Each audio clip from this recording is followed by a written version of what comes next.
for him you're dreaming of. Your modesty can't hide it. You lose control, it seems. When you're asleep, there's no concealing a feeling appealing. And little love thoughts come a-stealing, because you can't fool your dreams. Out of my dreams and into your arms I long to fly. I will come as evening comes to a waiting sky. Out of my dreams and into the hush of falling shadows, when the mist is low and stars are breaking through. Alone and awake, I looked at the stars, the same that smiled on you. And time and again I've thought all the things that you were thinking too. I have dreamed that your arms are lovely. I have dreamed what a joy you be. I have dreamed every word you whisper when you're close to me.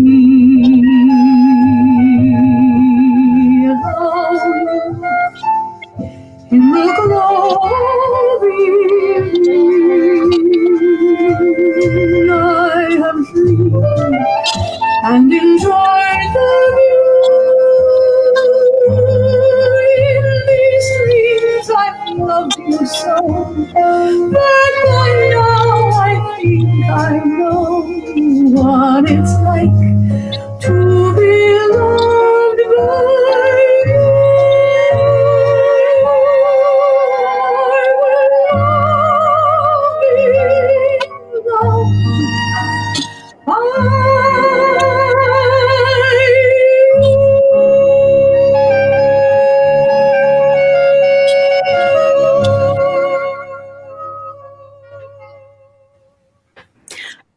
Wow. Hi, KT Sullivan. I haven't heard that in so long. I loved working with Larry Woodard, one of my favorite singing partners. Now, KT, we're not seeing your lips, so just make sure that the camera's adjusted a little well. And while you're doing that, I just want to welcome everyone to Monday's edition of Richard Skipper Celebrates. We are streaming live on Facebook today, and then this will be archived and will be played later on Blog Talk Radio. Now, just to let you all know, if any of you have a question or a comment for either KT or myself, please write your questions and comments in the comment section, and I will get to those. And I know that some of you may be watching on various watch parties on other devices. If that is the case, please, please, please tag me so that I will be able to see the comments. Well, we are with the one and only KT Sullivan today, cabaret legend. You are a legend, KT. And I also want to let everyone know that I want to give back with each of these interviews. And so with each interview that I'm doing, My goal is to raise money for various charities and for those. You're sideways now. You're sideways. There you are. But I want to raise money today for the Mabel Mercer Foundation. If you're watching live on Facebook, you can see the scroll on the bottom of your screen. It's the Mabel Mercer Foundation. And please make a contribution of any amount.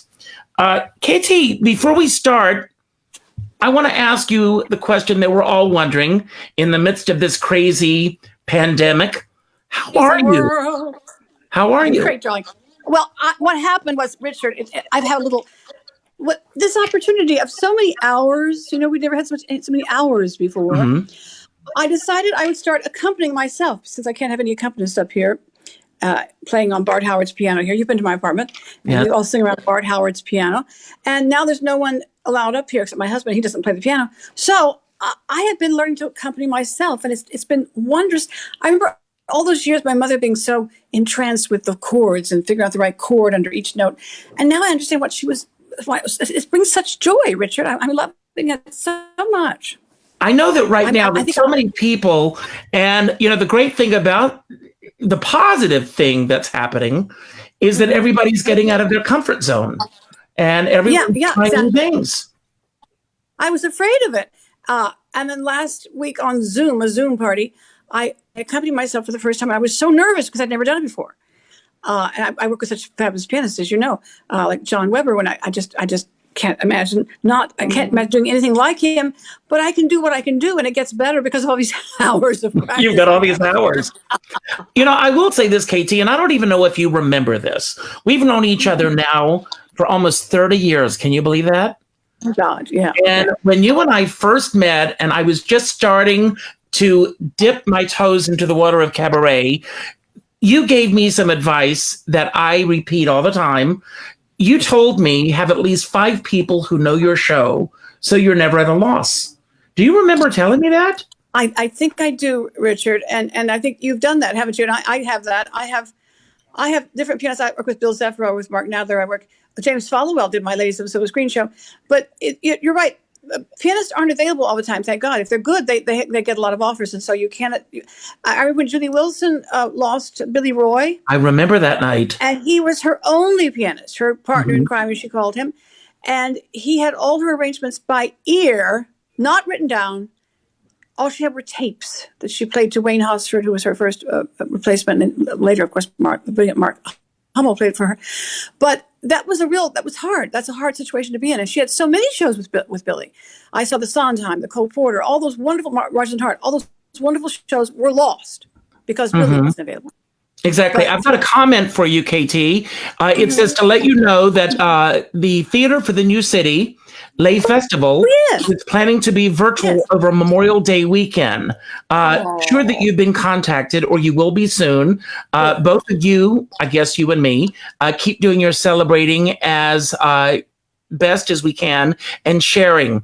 KT, I know that you and I are both very, very fortunate because we both have wonderful husbands. So we're not absolutely alone. Isn't that wonderful? Have you created a routine in your life?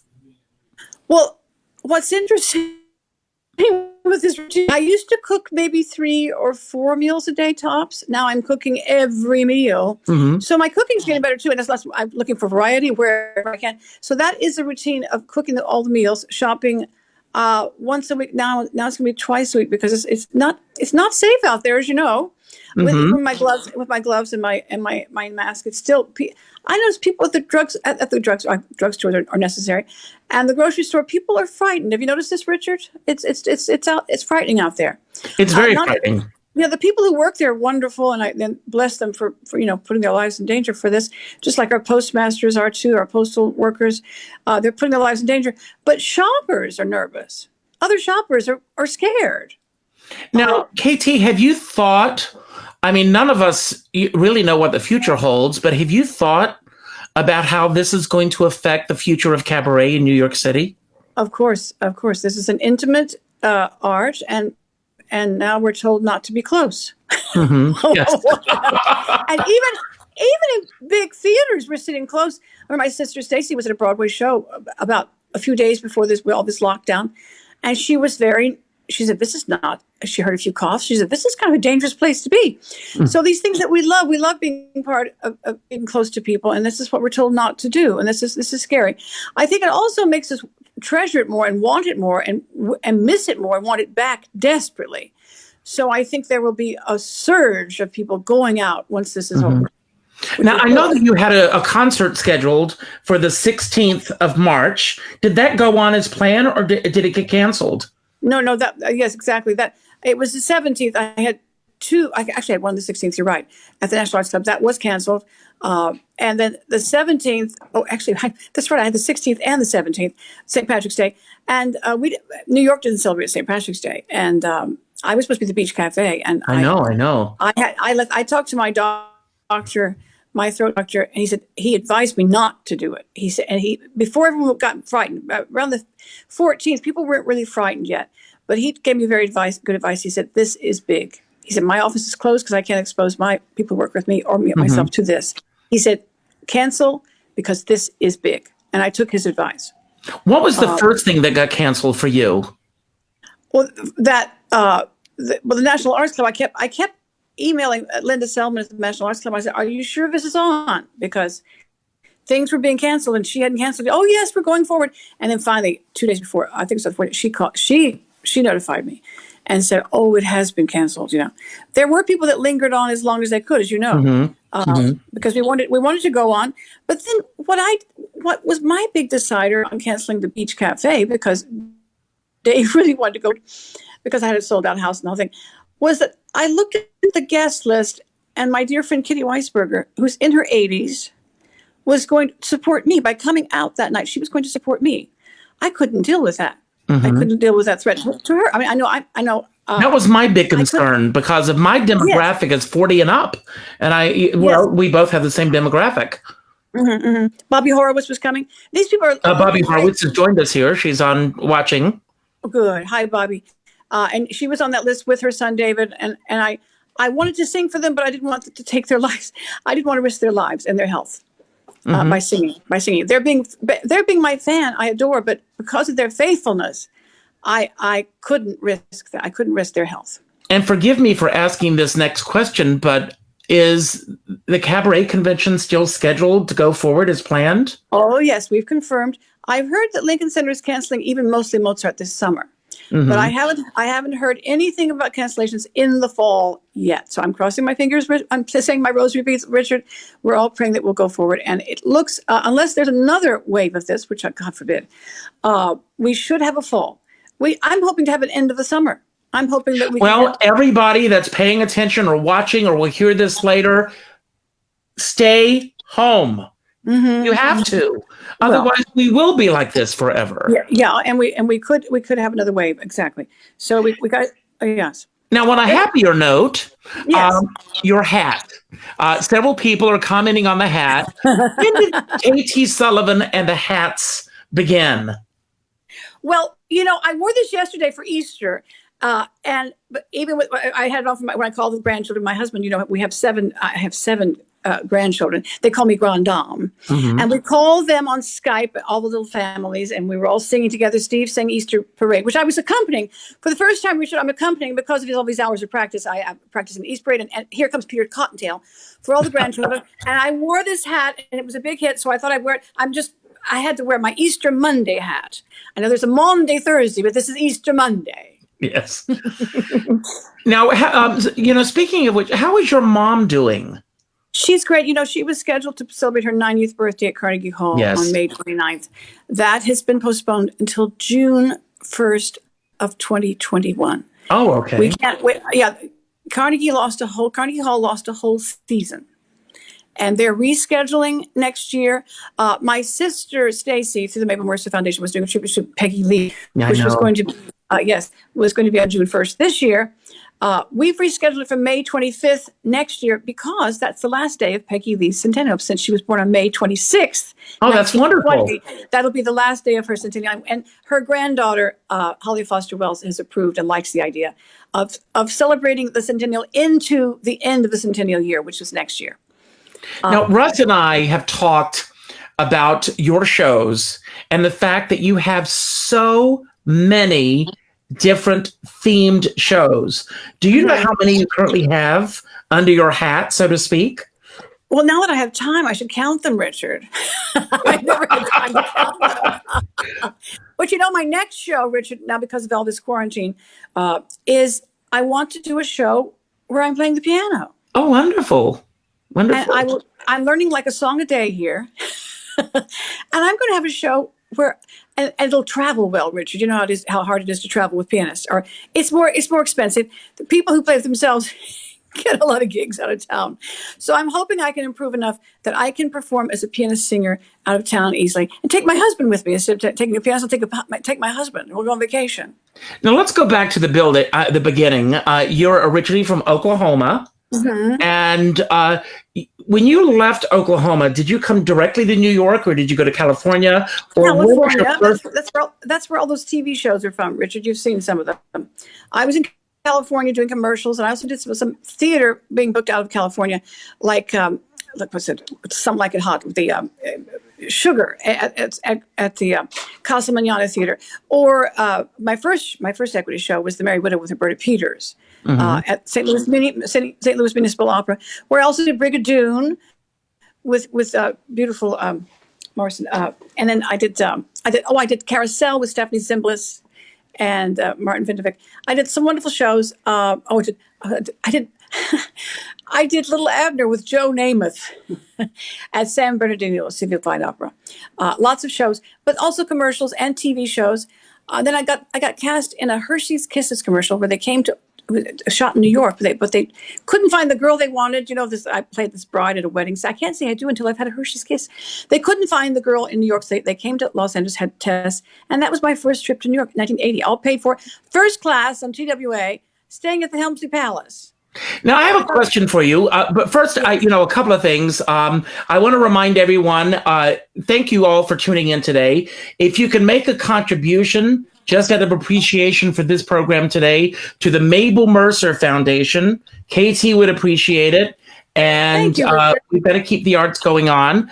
I have a comment for you from Annie Hughes, who we both love. Hi, Annie. And she says, you have a gig in Wisconsin. Come play. Oh, yes. In fact, tell Annie I'll play for myself next time. They're at that beautiful 10 Chimneys. Tiny place, Alfred and Lynn Fontaine had their beautiful home there, and I'll play on that piano which Noel Coward played on. I'll travel. Last time I played there was Bill Zeffiro, and the time before was Mark Nather and John Weber and our Gershwin show. So I want to, and Steve Ross always plays there, and Eric Comstock, Eric E. Garcia, the ones who play for themselves. I'll be in that category now. Wonderful. And you can't wait to see us. See you in Wisconsin. Now, last night I was watching Easter Parade, and I know that you did a workshop production of Easter Parade that was scheduled to come to Broadway. What happened with that? Those darling daughters, liked the film. They didn't like the changes that Tommy Tune made. Sandy Duncan was in it. I had a lovely part. I had a wonderful, funny part. And Rhonda Birchmore, a wonderful dancer from Australia.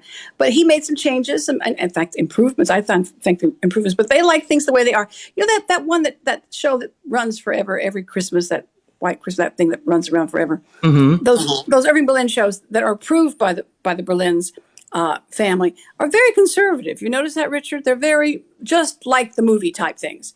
And Tommy Tune had re-envisioned it, and it was not approved. Wow. Yeah. And how far into the production had you gone before you? Well, we got a wonderful workshop production with all the full rehearsals, and Wally Harper was music director. I loved working with him because, as you know, I have a Barbara Cook show, and I always admired Wally Harper so much. So the dance arrangements were wonderful, and we all had dreams. We've all had many experiences like that, Richard. Shows that were supposed to go to Broadway, but that's the story of this business called show. And I have another question for you from Bobby Horowitz. How was your wonderful brother, Tim Sullivan? Oh, Tim, thank you, Bobby. We go every year to Durango, and we have the Jim and Elizabeth Sullivan Scholarship there. And a girl that won last year will be singing at the convention this year. Every year, last year was a girl named Laura Leonard. She was so much fun. She was wonderful. Shaking the Blue. Remember her? Wasn't she fun, Richard? Every year we have I guess this is the third. And I go there every year with John Weber, and Natalie Douglas is a wonderful teacher, as you know, Richard. And we find talent there. But Tim and I were in London last July And hopefully we'll be back in London again. I know Mark Nather's show there was canceled show, and he was going to go with Danny and I were supposed to go to London in August. I was going to see Imelda Staunton and Hello Dolly. I've never been to London. This was going to be my first trip. And now it's postponed. Yeah. Imelda Staunton's doing Hello Dolly. I've heard about that. No, Katie, I'm not saying this because I'm talking to you now. I mean, first of all, everybody here, we all love your singing, but you are also a brilliant comedian. And I've often thought that you would make a great Dolly Levi. Is that a role you've ever dreamed of doing? God. Oh, he's the Pope Catholic, of course. That's that's the role. That's the role. That's the role that it's so. Not only is it a great role, but the show is perfect. There's a perfection to the show. That Richard, I know people tell me sometimes that because, as you know, my personality is a little bit maimed too. But maimed is not perfect. The show's construction, as you know, it rambles along. Dolly is perfect. It's a perfect role. Now, are there any other quote unquote perfect roles that you would like to play? Do you know another Jerry Herman role, which people say the show's imperfect, but I loved a version of it I saw at the York Theater, Dear World. Oh, God. Show.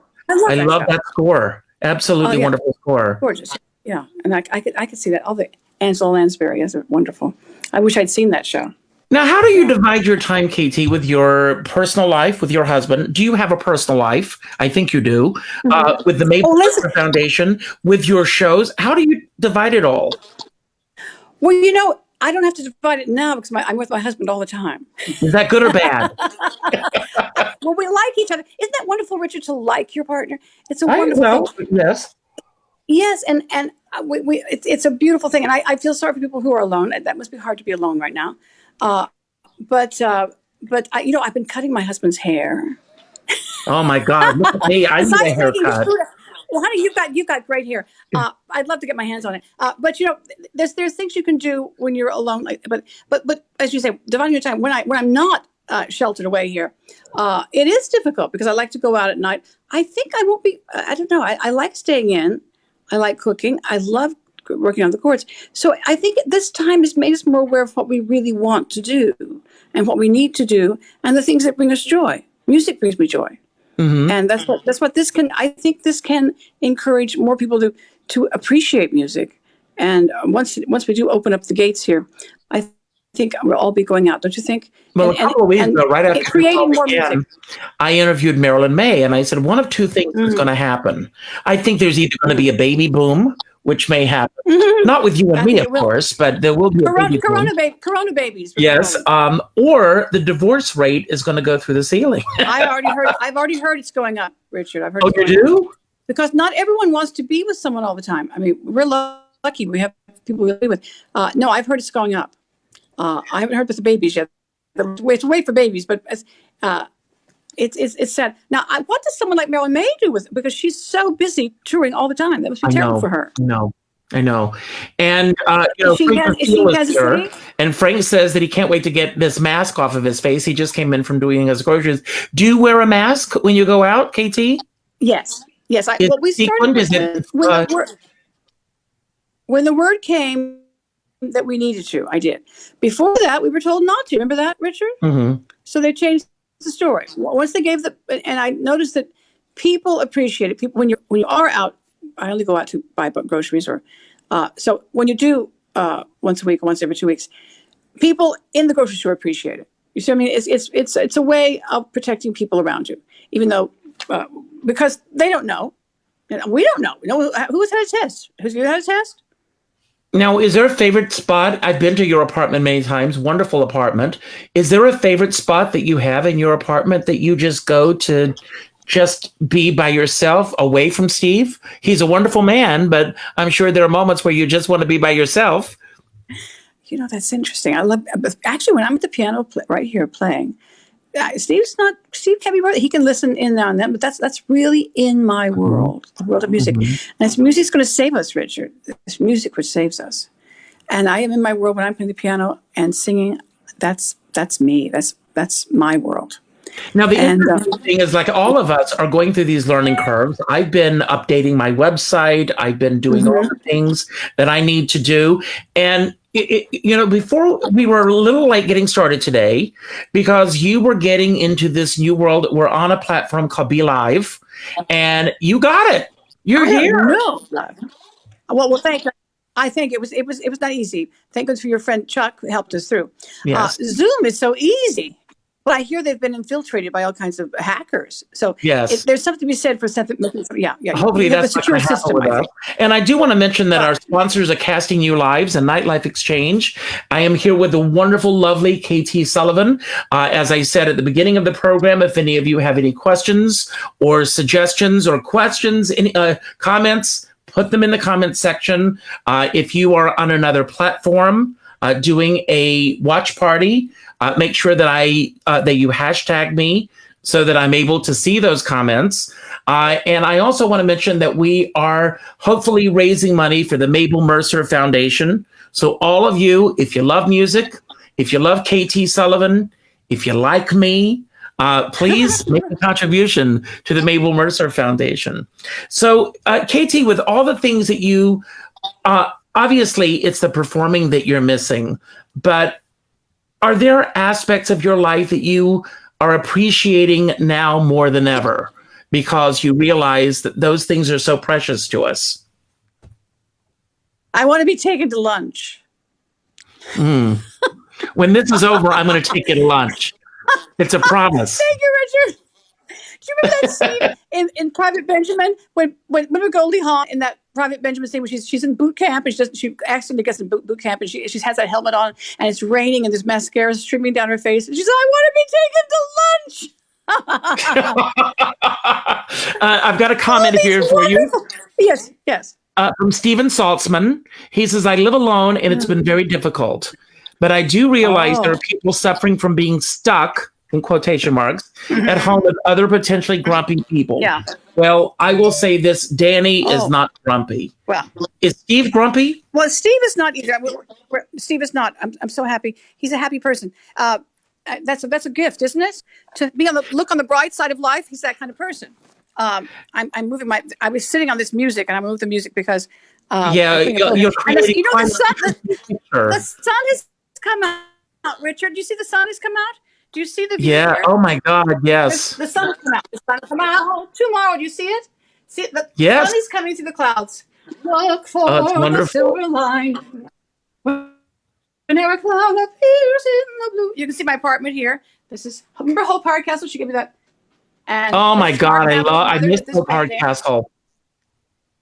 Mark, now this is where we are in American Rhapsody, and here we are with the Hirschfeld. Do you see that? Yes. Mark every day he sings a song.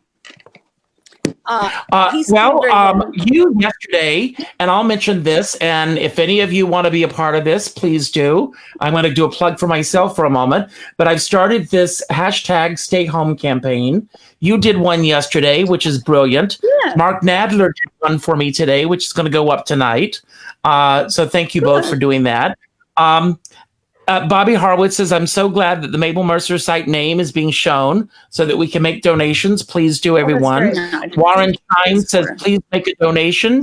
It's so important to keep our industry alive."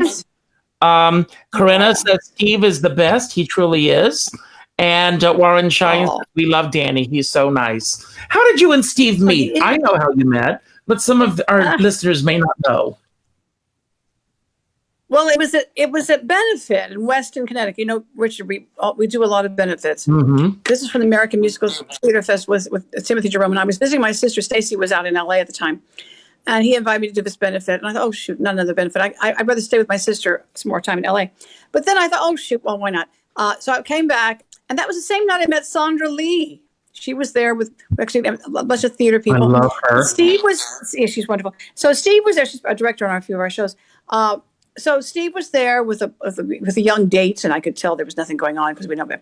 But anyway, it started to rain. It was outdoors, and I was singing, and everyone started wandering in, and I stayed out. And this kind of misty night with a big house with the woods in the background, and this man just accidentally slipped into the swimming pool with a fully dressed. It's a nice seersucker suit. It was 9797, and I said, "Oh, then that's when Steve walked up to me and said, "Did you see that, Miss Sullivan?" And that was our first conversation. Our first conversation it was on a Monday, Labor Day, and the sun was setting, and the man who fell into the pool, the hostess brought him out a towel, big white towel, which he walked into the woods. And so as we're having our first conversation, there's this white towel going like this in the woods as the sun is setting.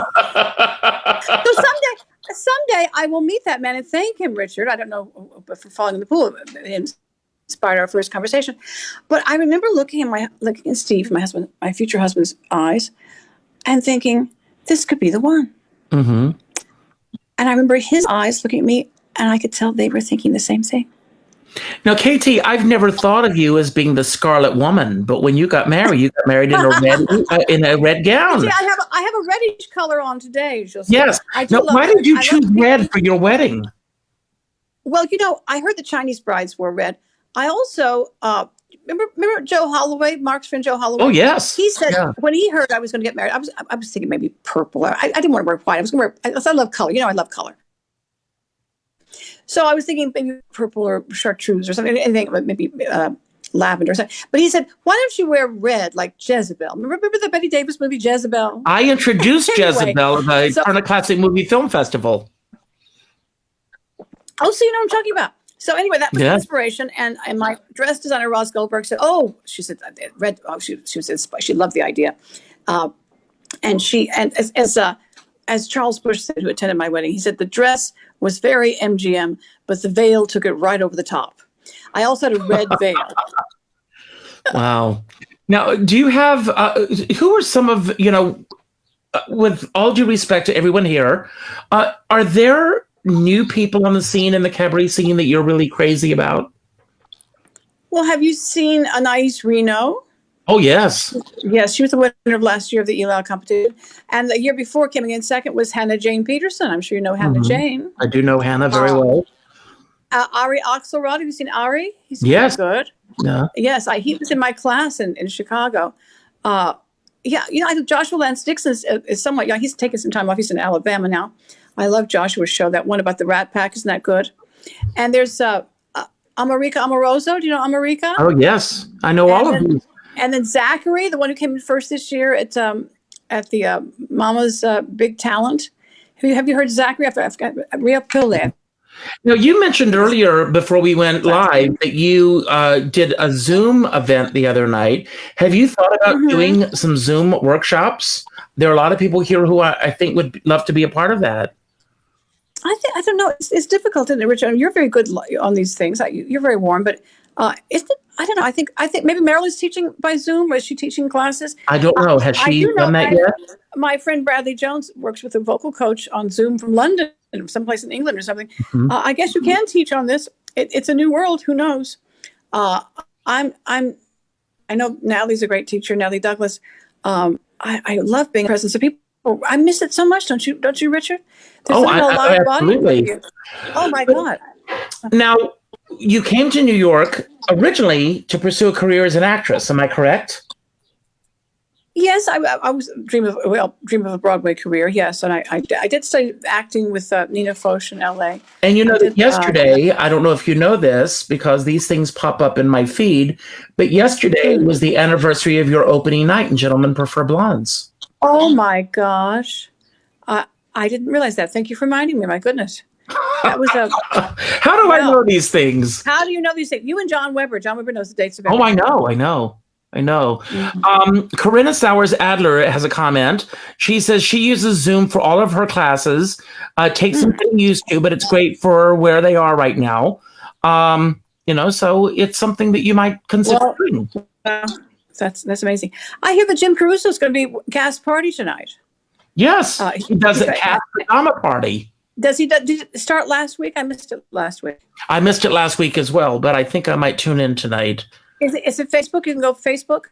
You go to Jim Caruso's page, and it should come right up. I mean, it's very interesting because Seth Rudetsky is doing his thing, and Jim Caruso, Bill Boggs, and of course, what we're doing right here.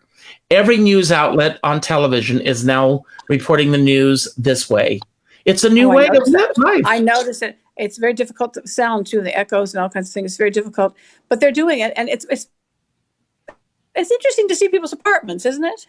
It's funny that you say that because that's one of the things I'm talking about. You gave a little tour of your apartment early on, Yes, and yes. I think you remember this. The first time that I was invited to your apartment, it was New Year's Day, and as I was walking in the door, there was a crowd either coming or going, and I got pushed into your walk-in closet with, are you ready? Yeah. Kitty Carlisle heart, and the door locked behind us, and Kitty and I sat there in the closet waiting for someone to come and rescue us. Oh my One God. of my favorite memories. Oh, that's wonderful. Wasn't she divine? She was just absolutely the best. Those people, yes. People and like that. You've met so many incredible people in your career. Haven't we been lucky, KT? We have. We've met and become friends with. We knew Celeste Holm, Tammy Grimes. So there's they used to come to my opening nights. I love those opening nights. I got to do a town hall with I started dressing with Patricia Morrison. Donald Smith made all that possible. Yes. Those are great memories. And I want to ask you, with both of us, I guess, what year was it that you came to New York? Well, the first commercial was 1980. I didn't live here until 1983, though. Okay. And I came in 1979. We both have seen a lot of changes. It's interesting because Turner Classic Movies has been on Thursday nights. They're taking a break this week because they're doing a virtual Turner Classic Movie Film Festival since they're not able to do it live. But normally on Thursday nights for the month of April, they're showing films that were filmed in New York in the 1970s. And it's very fun to watch for me because there's so many iconic places that are no longer here. And there's always been this ebb and flow with New York. What are some of the places that you absolutely miss that were here when you first came to New York? Well, I'm going to ask you about one, Richard. If you got here in the 70s, were you here backstage? Oh, yeah. I missed backstage. I envy you having seen backstage, and Steve Ross was there. And that was the days, and we talk about people which we did get to meet, but the ones I missed that came into backstage. Steve Ross used to play for Ethel Merman and Ginger Rogers. These are people I missed, and they were all there backstage, so I envy you. Just a few years earlier, you caught a lot of people I didn't catch. No, I was able to be there. I used to go to the Five Oaks. Don't you miss the Colony? The Colony down in Palm Beach. That was a beautiful thing. No, I'm talking about the Colony Books, the music store. Oh, the Colony Music Store, of course. Those great. It's so funny. I call Michael Levine when I need music, and I've been calling him. Emailing him a lot about music. I'm trying to find music to play. We used to go to Colony and buy music. There's no place to do that anymore. There's nowhere to do it. Michael Levine. Thank God for Michael Levine. For Michael Levine. Yes. Because every time I need anything, I call Michael Levine, and I have it within minutes. Yes. He's amazing. I don't know how he does it. He's so good. Even during this time, he's been great. What are some of the places that you've performed in that you really miss not being here anymore? And I'm sure I know what's at the top of your list. Well, you know the one who's at the top, and that's the Oak Room. Yes. Arthur Costello was so great. Barbara McGurr and I keep in touch with her. She booked the room. Those lobbies, Richard, when you finished a show at the Algonquin, those lobbies were such great, hanging out there in the lobbies. Mm-hmm. And when you're going to see shows there, the first show I saw there was Julie Wilson. And with her standing outside the Algonquin with her gardenia hair, greeting people, going to see Barbara Carroll there, and Tony Bennett showing up. Those kind of nights were happening. Those events were such great, beautiful things. Now, there's a new room which I've played a few times now. Hopefully, it'll continue. The Pierre Hotel has a beautiful room, and hopefully that'll lead to something. It won't lead to the kind of thing that the Algonquin had, though. Those 7 nights a week, sometimes 6, 7 nights a week. So even late shows when I first started playing there in '91. Those were late shows, 2 nights a week. Those days are over. My very first cabaret show in New York was November 5th at Don't Tell Mama in almost the winter, and it was a midnight show, and I had a sold out house. Richard, I've heard in the days of those bookings of Don't Tell Mama.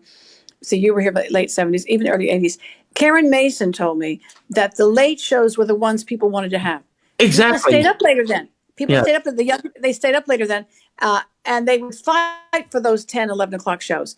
And now you can't have a show past 7 o'clock. People go, either have a 9:30 show, but it's too late. People say it's too late. Now, I want to mention, because Michael Colby is here, that he is the Algonquin Kid. And if anyone has not read the book, it's a must. You've got to read the book. That's wonderful. And Katie, where was your first cabaret show in New York? And how did that come about? Well, I auditioned there at Don't Tell Mama those days, and played the duplex first before Don't Tell Mama. But then where I really got my start was Danny's Skylight Room, because that's when Danny Apollinaire started directing me. My first appearance was Buddy Barnes, and then I worked with Wes McAfee, and that's Donald Smith saw me there. But because of Buddy Barnes is the one who I was working with him when he said, "Have you ever done any Bart Howard songs?" Mm-hmm. And that's when I started doing those. And then I had the show at Jan Wallman's, a Bart Howard review, where Bart Howard came. And that's when I started doing that review. And that's when I got my first New York Times review. That'll happen with Jan Wallman's. But Donald Smith saw me in that show. And that was the same year, 89, the same year as the first cabaret convention. Now, did you have a home run with that first cabaret show? In fact, it was so funny. Sidney Meyer was at that first cabaret show at the Danny's. And it got some attention. In fact, Sidney said, he told me the boys said she was good. It was the word among the boys that it was a good show. So I knew I'd gotten in. The boys. So I knew I'd gotten in. And those days, 89 was when the whole cabaret convention started. And I've been in every one. Donald Smith was here until 2012. He asked me about a year before that, before he died, he said, "Do you think this should go on after me?" I said, "Of course, Donald." He said, "Would you like to do it?" I fell on my chair. I don't think of myself that way. I didn't think of myself that way. I was president of the Dutch Street Club, and Donald had seen me there presiding at the National Arts Club, and so I'd had some experience getting up in front of a room, but it scared me a bit. People never believe this, Richard, but I'm actually shy. You don't remember. Now, was it difficult for you to step into Donald's shadow? It was. I was nervous about it, just like I was nervous about being Dutch Street Club president. Ralph Graves, the Time Life Ralph Graves, had the idea that I would be the good first female president of Dutch Street Club. And that scared me, getting up in front of a podium and introducing people, because I am basically shy. But I got used to it, and I've gotten used to it. I've learned every year about how to do a little better on my introductions, slow down. You know how fast I talk, Richard. I'm trying to learn how to slow down. Well, it's funny that you say this, because someone just left a comment here, and they said that normally when someone's talking fast, they miss a lot of but everyone's getting every single word of what you're saying. Oh, well, that's good to hear. I'm glad to hear that. I'm working on it. And here's an old friend that I haven't seen in ages, Warner Hemstedner. And he is saying that he feels, before I read the comment, I'm going to say that one day, this was many, many years ago, I was on 9th Avenue near the Westway Diner, and I was walking uptown, and I see this gorgeous woman walking towards me in a white dress with a white parasol. Now, who do you see in New York with a white parasol? And it was K.T. Sullivan. Well, that's the Mabel Mercer Foundation office, too. I have the best life, Richard. When we are open, we're not open now. Obviously, no one's open. But I walk a block to work. Where is the office of the Mabel Mercer Foundation? It's the Film Center, which is between 44th and 45th. On 9th Avenue. It's a vintage building. You know, it's Art Deco, built in 1929. It has historic lobby and elevator doors, which were featured in the New Yorker magazine. When Donald for years lived on the East Side, but we've been there for 3 years now, and we were just given a baby grand by our board president, Charles Bullock. So it's all white, and the Hirschfelds of Donald, Hirschfeld of Mabel, and a little white baby grand. You got to stop by sometime. Oh, I'd love to come by. It's 39th Avenue. I walk a block and a half. It's around the corner from Birdland, actually. But it takes up the whole block. There's lovely restaurants downstairs. In fact, that's was it 5 Napkin Burger is the corner. Of 5th. So, and Nizza, one of my favorite Italian restaurants, is right downstairs. I miss all these places. And Marseille is the other corner. So there's downstairs. Now, a mutual friend of ours is here, Russ Woolley, who we both love very much. And Russ and I were talking last night, and Russ, mentioned that he did a drive-by hello to you. Lamb About steak, the one meal I didn't cook. I'm so thankful to Russ. He made dinner for you. He brought it to you. But he was describing the neighborhood. Do you get out to walk around in the neighborhood? And if so, what does that feel like for you right now? Well, you're up in Nyack, Richard, yes. So you have a little college life. We are right here. When we go out, it's so odd to see those empty streets. It really is. Mm-hmm. You know what I look forward to every night are all this cleaning and clanging at 7 o'clock, though, Richard. Do you have any of that in Nyack? No, people go out we miss it here. It's the canyons here. People go out and they start clanging at pots and pans. I don't miss one. I think it's so exciting. It's like caged animals. We have to get out on our balconies and cling and clang and carry on, and cheer for our healthcare workers and our policemen. And I heard that 19 New York policemen have died. Yes. It's a very sad time, Richard. These are people that are putting their lives. And I'll tell you something else that's very sad. Danny and I lost a friend this morning, not to this. He was an elderly gentleman. But the sad thing about this is that he is pastor. And I called his wife this morning to speak with her, and no one can visit her because of this. Yeah. So people that are going through grief right now don't have the support system. No. We are all designed, and especially those of us who are lucky enough to be part of the cabaret community, we are designed to be interconnected with one another. Yeah. And it's just such a bizarre, time that we're living in. Yeah. We need hugs. It's very human to want to be with each other, to console each other, to laugh. And so that's why these venues like what you're doing right now, or Zoom or whatever, it's closest we can get to it. There's nothing like the human body. I love this because it gives everyone else a chance to weigh in and be a part of this conversation, so that you and I are here surrounded by our friends, just as if we would be in a cabaret room. Now, there's a wonderful documentary called Miracle on 42nd Street. I've heard about this. You've never seen it? I haven't seen it. It's up for Emmy. It's on Netflix, and it's about your building, Manhattan Plaza. How did you end up in Manhattan Plaza? Well, I've always wanted to be here. I was on the list for a few years, but I finally got in 97, the same year I met Steve. And then we got a bigger apartment when we got married in 99. But I've always wanted to be here, and it was a dream come true. It is a miracle on 30th Street. And I look, as you saw, I look over this balcony to the downtown. I love being the center of everything. And there's beautiful people that work here, people I admire, other performers. Do you know Brian Murray lived here? Yes. Wonderful actor, Brian Murray. And Marion Seldes was a dear friend of mine who worked with Brian Murray. Her. Reno Roop was a wonderful actor who we lost just last year. And they're wonderful. You probably know some wonderful people. Tracy Roston, wonderful character actor. Yes, so yes. It's a fun camaraderie that you. I like it because it's like I don't mind being in a. Some people don't like to be so close to like to get away from. Like you're getting away from. You get away from Nyack. It's another world, right? The wonderful thing. I mean, first of all, Danny and I next month will be our 30th year together. Oh my gosh. And when Danny and I first met, I remember that first night, and I said, "Where do you live?" And he said, "Rockland County." And I said, "Where is that?" I had never heard of it, and I never thought that I would live here. And Russ and I are in agreement on this because Russ and I are in the city so much. Well, we were in the city so much, but we have the best of both worlds. We live within. It's only 20 minutes to get into the city, to be in Midtown, and yet we can come home at night, and Danny and I can go on the back deck. We can see the stars, and we can hear the birds in the afternoon. That's lovely. But I lived in New York for a few years when I first came to New York, and I miss the excitement of stepping out of my house and being right in the middle of everything, and especially where you're located. Oh yeah, I love to leave for a Broadway show 5 or 10 minutes before the show starts. Now, we've got a couple of comments I want to weigh here. Scott Barbarino, one of our sponsors, would like to change. He says, Katie, now that you're getting good at this streaming stuff, we'd love to have you join us on Piano Bar Live sometime in the near future.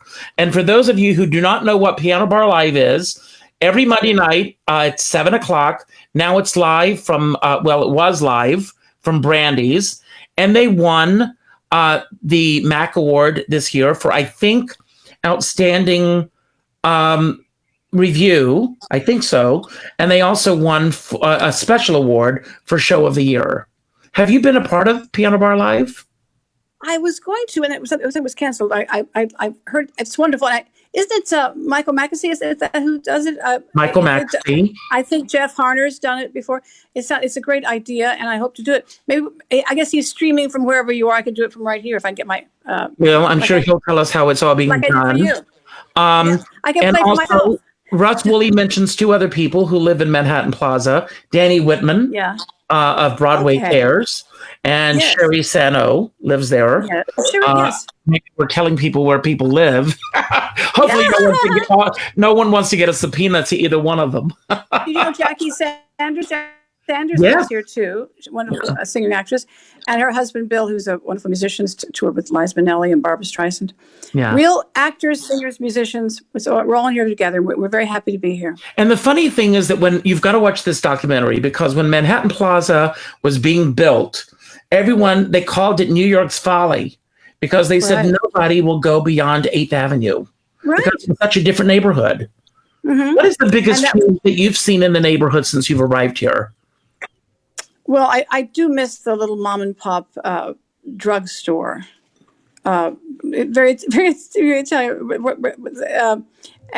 Roberto and Maria had a wonderful little. Those little things. Those days are gone. I miss my. Just happened the last few months. My secondhand store, my little thrift shop where I bought fabulous jewelry and I found finds. Those little things go, and there's another AT&T shop. Another, who wants it? I do miss a few of the specialty shops. Mm-hmm. Because they get bought out. The rent is raised, and your favorite restaurants, your favorite little shops are gone. I do miss that. But I hear when my friends who first lived here in '76 when they first opened, it was a dangerous neighborhood. So I don't miss that. By the time I got in '97, it wasn't dangerous anymore. Where was your first apartment in New York? Oh God, I was subletting up in Harlem. Which was a different Harlem than it is now. Well, I was on the east side. I'm not. It's probably not that safe still. 125 East. On 25th Street. Anyway, it wasn't that's convenient. And it was a $20 at that time, a huge amount of money, $20 cab ride, and riding the subway wasn't safe because you have to walk 3 or 4 blocks from the subway to your apartment, and across the street from a funeral home, and there was lots of shenanigans going on late at night. I mean, as the snow was falling, I'd look out the window at the people moving bodies out of funeral parlors and looking around to make sure no one was watching. Interesting things happening. Now, when you first came to New York, body switching.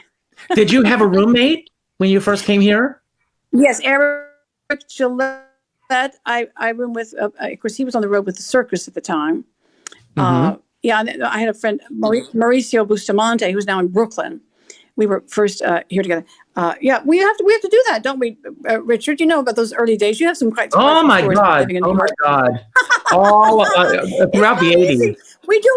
We can. We survive. Your first show, if I'm not mistaken, in New York. Off Broadway, or maybe it was off Broadway, you were in a play with Jay Rogers. Oh my God, that was so much fun. And we had matching towels and turbans on. And mules, big high heel mules. Oh my God. I've got a picture. Have you seen the picture, Richard? It's wonderful. Turquoise towels and turbans and turquoise mules with feathers on them. Now I want to ask. He played my mother, I think. I think he was my mother. Yeah, he played your mother. He told me this. Now, we're going to be winding down in a few minutes, but before we go, I want to ask you, with everything that you've done and you've accomplished so much, did you even imagine the world that you're living now? I mean, excluding, of course, the pandemic, but the world that KT Sullivan has created in New York. Did you imagine any of this? Oh yes, when you're you know that, Richard. When you were growing up there in Conrad, is it Conway, South Carolina? We have dreams. When you're from there with your mic on the front on the front. We all have dreams of this life, of a life like this. I always wanted to live. We watch old movies. You wanted to be part of this, and this is a dream come true. To be on the 40th floor here, sitting around the piano with people singing, and this is this is a dream that you wish for. Like someday my prince will come. I found my prince, and you did too. And we live in places we love, and we can perform music. We don't have dreary jobs. We're not checking in on the time clock. No one ever dreams of that. Some people have to, and I understand that. That's survival. But we've Now, with got everything past the that you survival have mode now. accomplished, is there anything that's on your bucket list that you haven't gotten to yet? Well, I would love to play another role. I do miss that. Cabaret is wonderful, and when I'm doing a play, which I've done plays, the Globe Theater, or wherever I'm doing a play, I when I even after 3 months into a play, I start missing cabaret because of the intimacy and the way you connect with people, and I love the song so much. But then now that I'm doing cabaret for so long, and I do miss theater now. So I hope that when the theaters come back, I'll have that one more chance at a meaty role. KT, I love you so much. You have no idea what you do to me, not only as a friend, but what you do for all artists. So I want to thank you for that. I want to once again mention to everyone, Casting New Lives and Nightlife Exchange. Thank you both for sponsoring our program today. Please, if you can, please donate to the Mabel Mercer Foundation. It's scrolling on the bottom of your screen. And for those of you who are listening on other sources, mabelmercer.org. I also want to remind everyone, you can visit KT Sullivan's website. You can follow KT on Facebook. Don't stalk her, but follow her. There's a huge difference between the two. And I always end all of my shows by telling people to go out and do something nice for somebody else without expecting anything in return. Don't go out. Don't leave. Stay home. Stay home. Stay home. Go to my website, Richard Skipper Celebrates on YouTube, and see all the wonderful videos that people have contributed to my hashtag Stay Home campaign. But what I want you all to do, and I'm going to ask you to do the same thing, KT. Okay. When this broadcast ends today, after you've made your contribution to the Mabel Mercer Foundation, I want you all to go to Facebook, and I want you to go to your fourth friend that shows up in your friends list, and I want you to reach out to them and just say, I'm just reaching out to say hello, how are you? And I'm just touching base to say hello. And before we go, KT, you have stepped out of your comfort zone. So I want you to end it with a song. Can you do that for us? Thank you. I would love to, Richard. Now, this is the appropriate song for this time we're in. And this is my message for you and all of you out there. And hopefully we'll have an October with music. Music heals. We'll meet again. Don't know where, don't know when. But I'm sure we'll meet again some sunny day.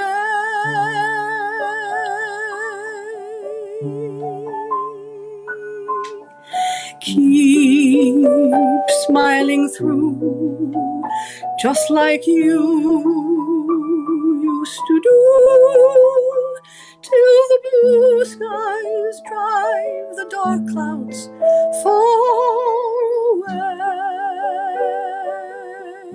So won't you please say hello to the folks that I know?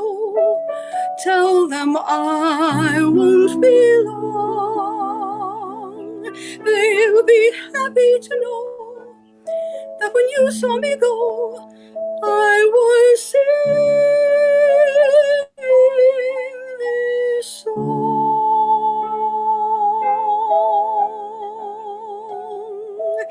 We'll meet again. Don't know where, don't know when, but I know we'll meet again some sunny day.